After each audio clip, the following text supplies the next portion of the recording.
Assalamualaikum dan salam sejahtera semua. Kami dari kumpulan 17 ingin membuat refleksi diri satu. Tujuan refleksi ini untuk memahami kepelbagaian budaya di Sabah dan melihat bagaimana penodaan tersebut membantu kami menyadari betapa pentingnya memahami perbedaan dan nilai murni serta adat yang terdapat dalam setiap etnik. Antara aktiviti utama yang dijalankan termasuklah sesi kuliah interaktif mengenai kepelbagaian etnik di Sabah seperti Kadasan Dusun, Murut, Bajau, di mana kami mempelajari adat, kepercayaan, serta nilai yang membentuk identiti masyarakat tersebut. Selain itu, kami turut mengambil bahagian dalam sesi perbincangan kumpulan kecil bagi meneliti persamaan dan perbezaan antara budaya Sabah dengan budaya masing-masing. Melalui semua pengalaman ini, kami bukan saja menambah ilmu tentang budaya Sabah, tapi juga memupuk semangat perpaduan, empati, dan kesedaran diri terhadap pentingnya menghargai kepelbagaian dan masyarakat majmuk Malaysia.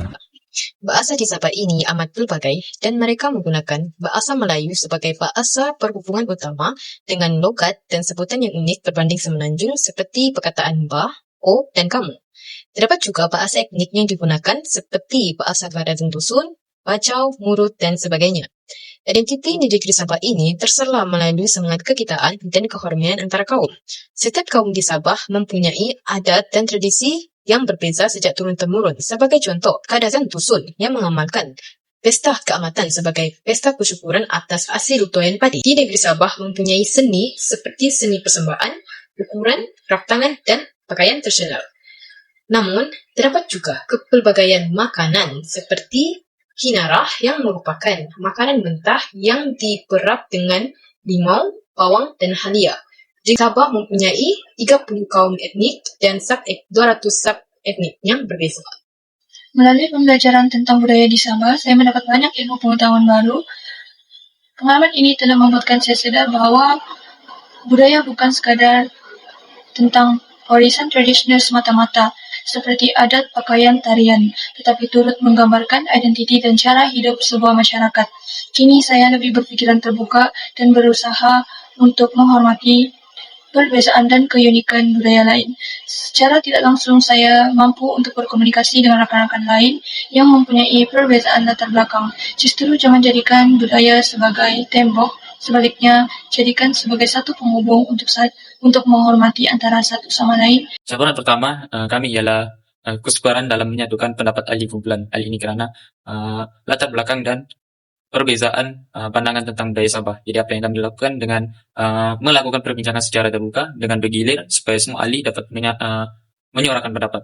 Kami juga mendengar secara empati supaya dapat menilai titik persamaan untuk menghasilkan refleksi yang seimbang. Cabaran yang kedua ialah kami mempunyai kekangan masa untuk menyiapkan refleksi kerana jadual kuliah dan aktiviti lain.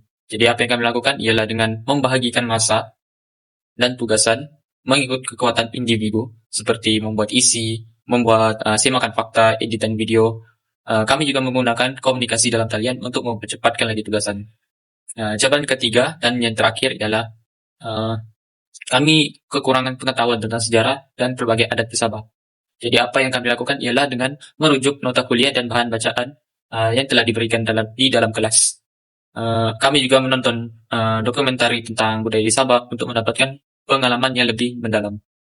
Antara komitmen masa depan untuk menunjukkan pemahaman dan penghargaan budaya melalui tindakan dan amalan boleh dilakukan dalam beberapa cara, yaitu mengamalkan komunikasi berempati, mempelajari asas bangsa lain, memperbaiki bias budaya sendiri, dan juga menghargai tradisi harian.